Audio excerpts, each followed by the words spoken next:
I-discuss muna natin ang current situation para malaman natin kung para kanino ba tong reading. Okay? So, game. Simula na tayo.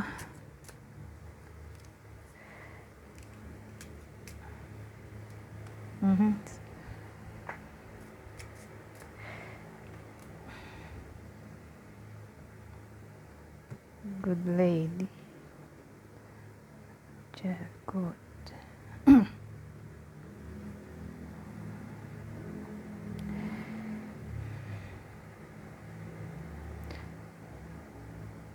Isa pa.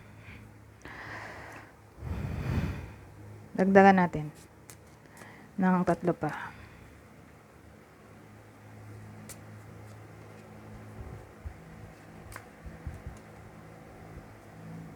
Rich gentleman naman ngayon. Ay, sorry. Lagi kong nasasagi itong cellphone.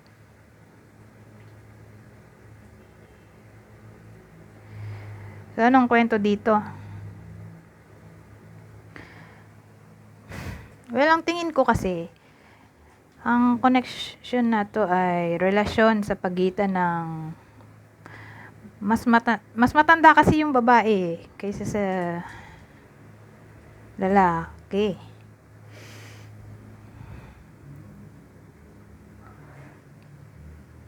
Mukhang may anak sila. Yung lalaki,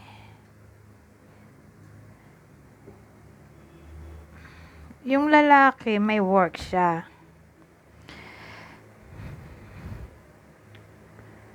Pero either di siya masaya sa work niya o di siya masaya sa karelasyon niya. So again, ulitin ko. Yung lalaki mas bata dun sa babae. May work siya. Depressed siya ngayon. Okay? May anak yata sila.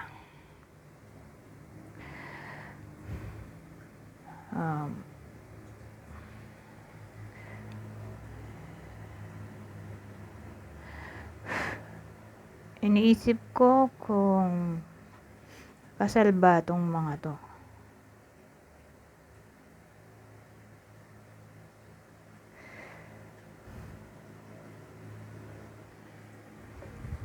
Pero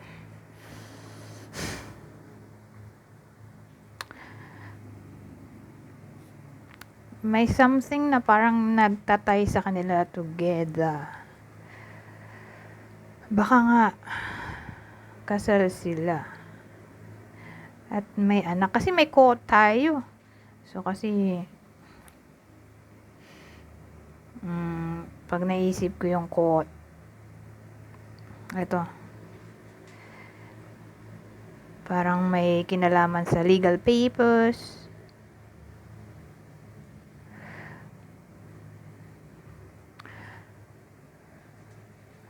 O pwede rin namang itong quote na to ay may kinalaman sa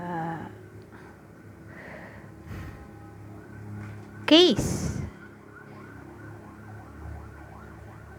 Sabihin nating may final na case tong babae para sa anak, child support. Pwede rin, 'di ba?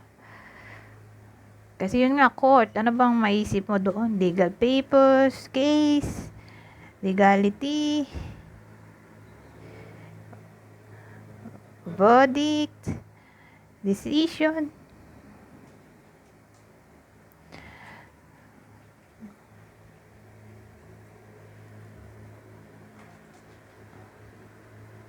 Kasi yung lalaki dito, depressed. So, pag inalam natin, siguro dahil dito, sa court. Tapos katabi niya yung bata, napapagitnaan siya ng babae at lalaki. Ay, babae at bata. Child support o ewan ko, nasa period na yata sila na maghihiwalay na. Kasal to.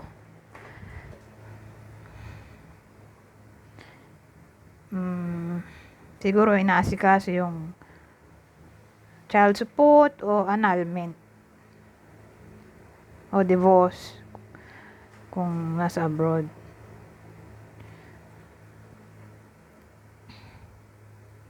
So yan ang current situation. Okay?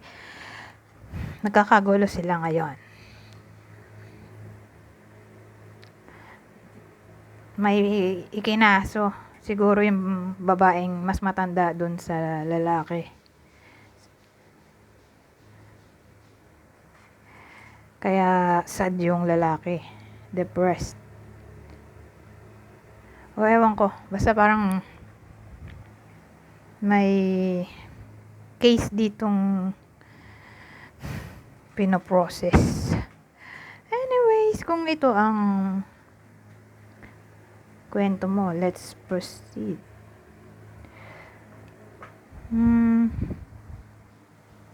Okay, magandang deck ang gagamitin ko. Wait lang. Diyos ko, ang bigat.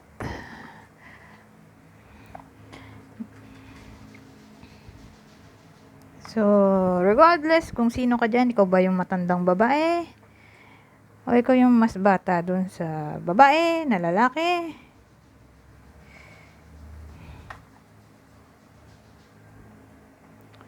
So, game. Anong feelings niya sa'yo ngayon? So, again, regardless kung sino ka dyan. Kung ikaw ba yung babae o lalaki, anong feelings niya?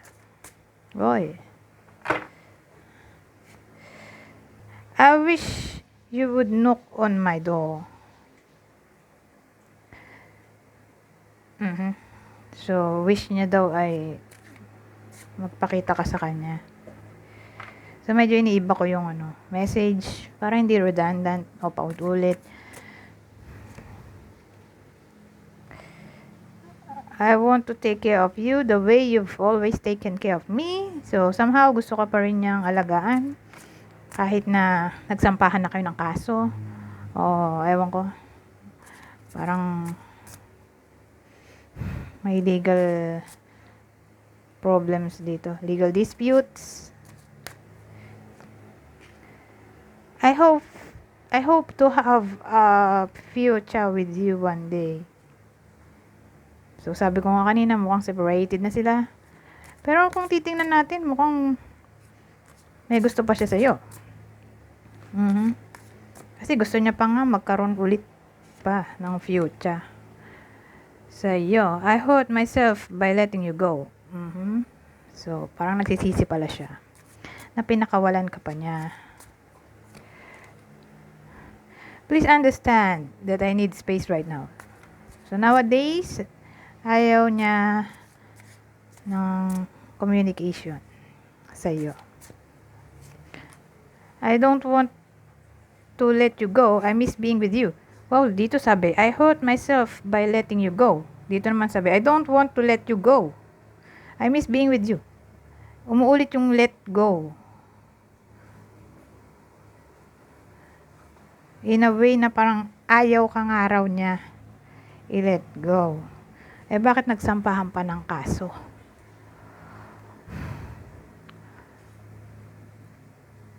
Ayaw na yata nung babae sa lalaki.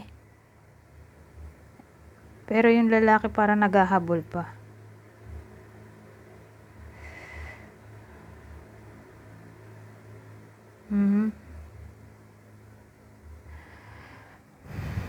Anyways, ano pang masasabi natin dito?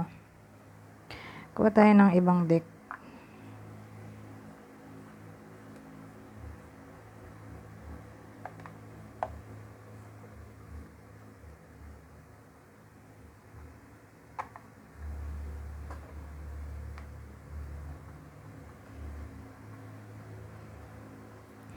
Ano bang ibang detalye? Tatlo na lang. Last na to. Intuition. The red flags you ignore. na will come back to bite you later. So, ang dating sa akin, may something wrong daw. Aware ka na dito eh. Pero for some reason, ini-ignore mo yung red flag. Na parang sabi dito, pay attention. Kung di ka magpe-pay attention, mapapahama ka. Sabi dito, liar. Be careful of someone sneaky. So, may sinungaling daw dito. O sabihin natin, may masamang motibo.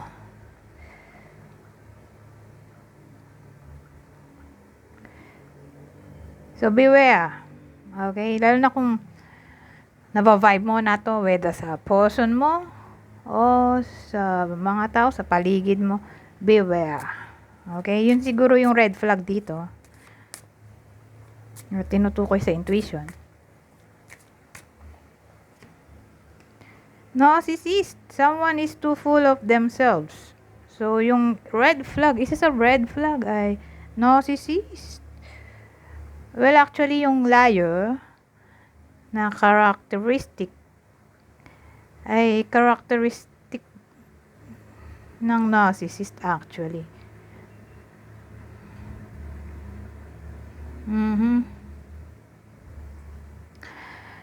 So, parang iisang tao lang to. So, yun. Kung sa tingin mo,